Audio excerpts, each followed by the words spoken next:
ফেরার জন্য মরিয়া হয়ে উঠছেন লিটন দাস। শামীমকে বানানো হচ্ছে টি-20-র জন্য। ব্যাট হাতে পাগলাটে ব্যাটিং করার জন্যই শামীমকে প্রস্তুত করা হচ্ছে। টাইগার্স ক্যাম্পে তার একাধিক প্রমাণও মিলেছে। লিটন দাসও শামীমের সঙ্গে প্রস্তুতি নিচ্ছেন। চ্যাম্পিয়ন্স ট্রফি থেকে বাদ পড়লেও নিজের প্রস্তুতি বাদ দেননি এই টাইগার ব্যাটার। তবে শামীমের প্রস্তুতির ধরন ছিল ভিন্ন। এই ব্যাটার যে ধরনের শটস খেলে অভ্যস্ত, সে ধরনের শটস অনুশীলনে খেলতে দেখা যায়নি। স্পষ্টতই ভিন্ন পরিকল্পনা নিয়ে মাঠে নেমেছেন শামীম পাটোয়ারি। এই শটখানা দেখুন, স্বভাবসুলভ হাই ব্যাক লিফটিং সঙ্গে কাভার ড্রাইভ শট। শামীম যেমনটা সাধারণত করেন না, উইকেটের পেছনে শটস খেলতে বেশি পছন্দ করেন, কিন্তু এদিন পেছনে শটস খেলা তো দূরের কথা, শামীম যেন এটাই বোঝালেন তিনি নতুন করে ব্যাটিং ড্রিল করছেন। চুপিসারে দারুণ এক ব্যাটিং ড্রিলও করছেন শামীম।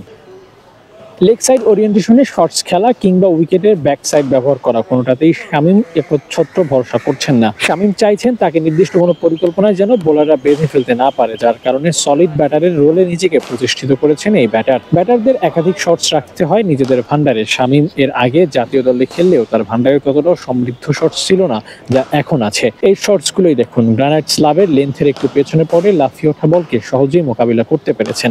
পরের বলে শামীম সলিড ব্যাটিংয়ের আরেকটি নিদর্শন দেখিয়ে ফুল ফেস অফ ব্যাটে খেলেছেন, যেমনটা খেলা দরকার একজন ব্যাটারের। নির্দিষ্ট কোনো দিক বিবেচনা না করে বলের ম্যারিট অনুযায়ী খেলার চেষ্টা করেছেন শামীম পাটোয়ারি। শামীমের এমন অনুশীলন একটা বিষয় পুরোপুরি ক্লিয়ার করেছে, যেমন ভারত অস্ট্রেলিয়া তাদের আলাদা ব্যাটিং লাইন আপ সেট করে রাখেন টি-20 ক্রিকেটের জন্য। বাংলাদেশ ক্রিকেট বোর্ড তথা বিসিবিও সেই পথেই হাঁটছে।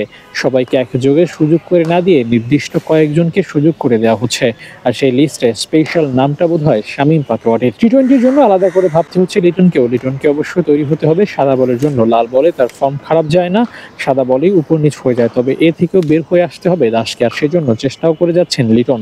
ব্যাট হাতে নিয়মিত ঘাম ঝরাচ্ছেন এই ব্যাটার। শামীম লিটনের এই ব্যতিক্রমী প্রস্তুতি বাংলাদেশের জন্য নতুন আশা নিয়ে আসুক, সে কামনাই রইল।